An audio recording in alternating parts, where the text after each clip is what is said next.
ಎಲ್ರಿಗೂ ನಮಸ್ಕಾರ. ಓಂ ಶ್ರೀ ಗುರು ರಾಘವೇಂದ್ರಾಯ ನಮಃ. ಈ ಸರಿ ಅಂದರೆ ಈ ಗುರುವಾರ 25ನೇ ತಾರೀಕು ನಿರ್ಜಲ ಏಕಾದಶಿ ಇರೋದ್ರಿಂದ ರಾಯರಿಗೆ ಯಾವ ರೀತಿ ಪೂಜೆನ ಮಾಡಬೇಕು, ಮತ್ತು ಈ ಏಕಾದಶಿ ಬಂದುಬಿಟ್ಟು ವರ್ಷಗಳಲ್ಲಿ ಬರುವಂಥ 24 ಏಕಾದಶಿಯ ಫಲ ಈ ಒಂದು ಏಕಾದಶಿ ಆಚರಣೆ ಮಾಡೋದ್ರಿಂದನೇ ನಿಮಗೆ ಸಿಗ್ತಾ ಹೋಗುತ್ತೆ. ಅದು ಹೇಗೆ ಯಾವ ರೀತಿ ಮಾಡಬೇಕು ನೀವು ಅನ್ನೋದನ್ನ ನೀವು ತಿಳ್ಕೊಬೇಕಾಗಿದ್ರೆ ಈ ವಿಡಿಯೋನ ಕೊನೆ ತನಕ ನೋಡಿ. ನಿಮಗೆ ಫುಲ್ ಡೀಟೇಲ್ಸ್ ಈ ವಿಡಿಯೋದಲ್ಲಿ ಸಿಗ್ತಾ ಹೋಗುತ್ತೆ. ಇನ್ನು ನಾವು ಪ್ರತಿ ತಿಂಗಳು ನಾವು ಏಕಾದಶಿನ ಆಚರಣೆ ಮಾಡೋದಕ್ಕಾಗೋದಿಲ್ಲಪ್ಪ, ತುಂಬ ಕೆಲಸಗಳಿರ್ತವೆ ಅಥವಾ ಉಪವಾಸ ಇರೋದಕ್ಕೆ ಸಾಧ್ಯ ಇಲ್ಲ, ಹೆಲ್ತ್ ಪ್ರಾಬ್ಲಮ್ ಇದೆ ಅಂತ ಅನ್ನೋರು ಇದೊಂದು ಏಕಾದಶಿನ ಮಾತ್ರ ಆಚರಣೆ ಮಾಡಿ ಕಟ್ಟುನಿಟ್ಟಾಗಿ, ಅಷ್ಟು ಏಕಾದಶಿ ಅಂದರೆ ವರ್ಷದಲ್ಲಿ 24 ಏಕಾದಶಿ ಬರುತ್ತೆ, ಅಷ್ಟು ಏಕಾದಶಿಯ ಪ್ರತಿಫಲ ಈ ಒಂದು ಏಕಾದಶಿ ನೀವು ಆಚರಣೆ ಮಾಡೋದ್ರಿಂದ ಸಿಗ್ತಾ ಹೋಗುತ್ತೆ ಅಂತಲೇ ಹೇಳ್ಬೋದು. ಅದು ಹೇಗೆ ಮಾಡೋದು ಅಂತಂದರೆ, ಮೊದಲಿಗೆ ಇದನ್ನು ಏಕಾದಶಿನ ನಾವು ಉಪವಾಸ ಇದ್ದು ಆಚರಣೆ ಮಾಡೋದು ವಿಷ್ಣುವಿಗೆ ಅರ್ಪಣೆ ಮಾಡೋದಕ್ಕೋಸ್ಕರ. ಇನ್ನು ರಾಯರಿಗೆ ಪ್ರಿಯವಾಗಿರೋರು ಅವರೇ ಅಲ್ವಾ, ವಿಷ್ಣುನೇ. ಅದರಿಂದಾಗಿ ನೀವು ರಾಯರ ಪೂಜೆ ಜೊತೆಗೆ ವಿಷ್ಣುವಿನ ಪೂಜೆ ಅಥವಾ ವಿಷ್ಣುವಿನ ಆರಾಧನೆ ಅಥವಾ ವಿಷ್ಣುವಿನ ನೆನೆಯೋದು, ವಿಷ್ಣು ಸಹಸ್ರನಾಮನ ಪಠನೆ ಮಾಡೋದು, ಅದನ್ನೆಲ್ಲನೂ ಮಾಡಿದ್ರೂ ಕೂಡ ಅದು ರಾಯರಿಗೆ ಮುಟ್ಟೋದಲ್ದೇ ವಿಷ್ಣುವಿನೂ ಕೂಡ ಮುಟ್ಟಿ ನಿಮಗೆ ಒಂದು ಪ್ರತಿಫಲನ ಕೊಡ್ತಾ ಹೋಗ್ತಾರೆ. ನೀವು ಗುರುವಾರದ ದಿವಸನೇ ಮಾಡಬೇಕು. ಇನ್ನು ಗುರುವಾರ ದಿವಸ ಪೂರ್ತಿಯಾಗಿ ನೀವು ಉಪವಾಸನ ಇರಬೇಕಾಗುತ್ತೆ.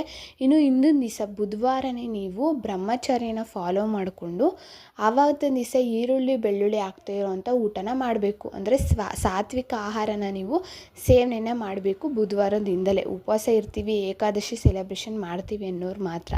ಇನ್ನು ಗುರುವಾರ ದಿವಸ ಬೆಳಗ್ಗೆ ಬೇಗನೆ ಎದ್ದು ತಲೆಗೆ ನೀವು ಸ್ನಾನ ಮಾಡಿಕೊಂಡು, ಅವತ್ತು ಸಾಧ್ಯ ಆಗುತ್ತೆ ಅಂದರೆ ನೀವು ಯೆಲ್ಲೋ ಕಲರ್ ಬಟ್ಟೆನ ಹಾಕೊಳ್ಳೋದಕ್ಕೆ ಆದಷ್ಟು ಪ್ರಯತ್ನ ಪಡಿ ಅಂತಲೇ ಹೇಳ್ಬೋದು. ಹಾಕ್ಕೊಂಡು ನೀವು ದೇವರಿಗೆ ಅಂದರೆ ಗುರು ರಾಯರಿಗೆ ಪೂಜೆನ ಮಾಡಬೇಕು ಅಲ್ವಾ.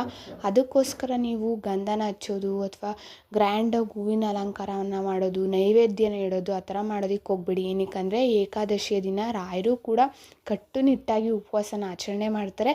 ಅದರಿಂದಾಗಿ ಅವ್ರಿಗೆ ಗಂಧನೂ ಕೂಡ ಹಚ್ಚೋ ಆಗಿಲ್ಲ, ಹೂವು ಕೂಡ ಇಡೋ ಆಗಿಲ್ಲ. ಮತ್ತು ಏನು ಇಡಬೇಕು ಅಂತಂದರೆ, ಒಂದು ದಳ ತುಳಸಿನ ರಾಯರ ಪಾದದ ಹತ್ರ ಇಟ್ಬಿಟ್ಟು ತುಪ್ಪದ ದೀಪನ ಹಚ್ಚಬೇಕು ಅಷ್ಟೇ. ನೈವೇದ್ಯ ಮಾತ್ರ ಇಡೋದಕ್ಕೆ ಹೋಗಲೇಬೇಡಿ, ಮತ್ತು ನೀರನ್ನೂ ಸಹ ಇಡೋಕ್ಕೆ ಹೋಗಬಾರ್ದು. ಏಕಾದಶಿ ದಿನ ರಾಯರಿಗೆ 2 ತುಪ್ಪದ ದೀಪನ ಹಚ್ಚಿ ರಾಯರ ಪಾದಕ್ಕೆ ತುಳಸಿನ ಇಟ್ಟುಬಿಟ್ಟು ನೀವು ರಾಯರಲ್ಲಿ ಪ್ರಾರ್ಥನೆ ಮಾಡ್ಕೋಬೇಕು. ಒಂದು ಕೈಲಿ ಸ್ವಲ್ಪ ನೀರು ಹಾಕ್ಕೊಂಡು ಒಂದು ತುಳಸಿನ ಇಟ್ಕೊಂಡು ಮೊದಲಿಗೆ ನೀವು ಸಂಕಲ್ಪನ ಮಾಡ್ಕೊಳ್ಳಿ.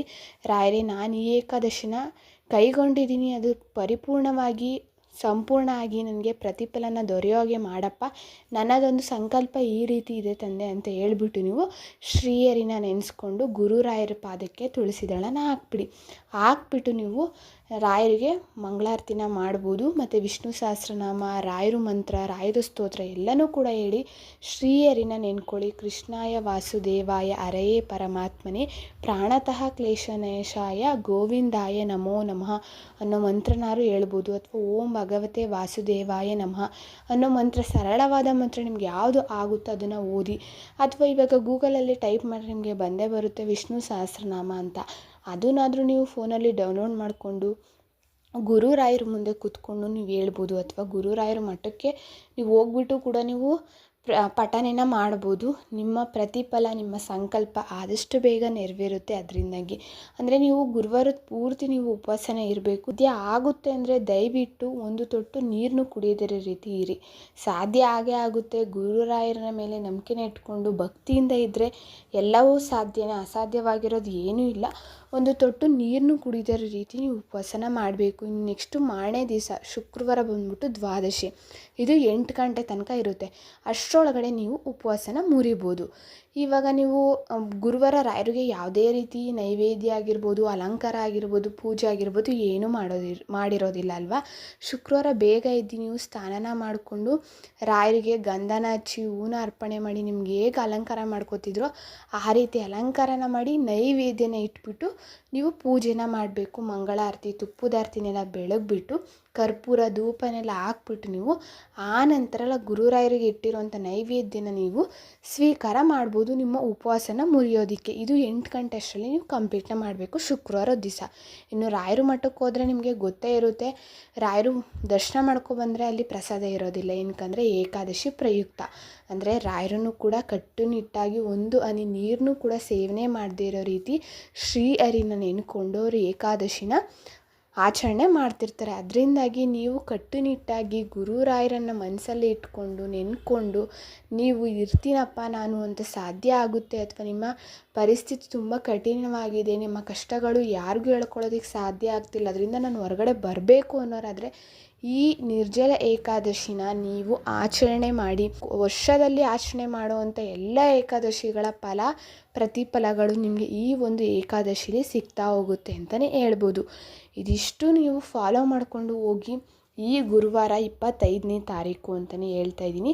ಇನ್ನು ಆಗಲ್ಲ, ಒಂದು ತೊಟ್ಟು ನೀರನ್ನು ಕುಡಿಯೋದಕ್ಕೆ ಬೆಳಗ್ಗೆನೇ ಸಂಜೆ ತನಕ ಇರ್ತೀವಿ, ನೈಟ್ ಏನು ಮಾಡ್ಬೋದು ಅಂತಂದರೆ ನಿಮ್ಗೆ ಸಾಧ್ಯ ಆಗುತ್ತೆ ಅಂದರೆ ಇಲ್ವಾ ಒಂದು ಸ್ವಲ್ಪ ನೀರು ಅಥವಾ ಏನಾದ್ರು ಒಂದು ಹಣ್ಣನ್ನು ಸೇವನೆ ಮಾಡಿಬಿಟ್ಟು ಮಲ್ಕೊಳ್ಳಿ. ಅದು ಬಿಟ್ಟು ಊಟ ಮಾಡೋದಾಗಿರ್ಬೋದು, ಈರುಳ್ಳಿ ಬೆಳ್ಳುಳ್ಳಿ ಹಾಕಿರುವಂಥ ಪದಾರ್ಥ ತಿನ್ನೋದಾಗಿರ್ಬೋದು, ಆ ಥರ ಮಾಡೋಕ್ಕೆ ಹೋಗ್ಬಿಡಿ. ಮತ್ತು ನೀವು ಏಕಾದಶಿ ಸೆಲೆಬ್ರೇಷನ್ ಮಾಡಬೇಕು ಅಂತ ಅಂದರೆ ನಿಮ್ಮ ಮನೇಲಿ ಯಾವುದೇ ರೀತಿ ಮುಟ್ಟಾಗಿರೋವಂಥದ್ದು, ಮೈಲಿಗೆ ಆಗಿರೋವಂಥದ್ದು, ಅಂದರೆ ನಾನ್ ವೆಜ್ನ ಮಾಡಿರೋವಂಥದ್ದು ಆ ಥರ ಏನೂ ಮಾಡೋದಕ್ಕೆ ಹೋಗ್ಬಿಡಿ.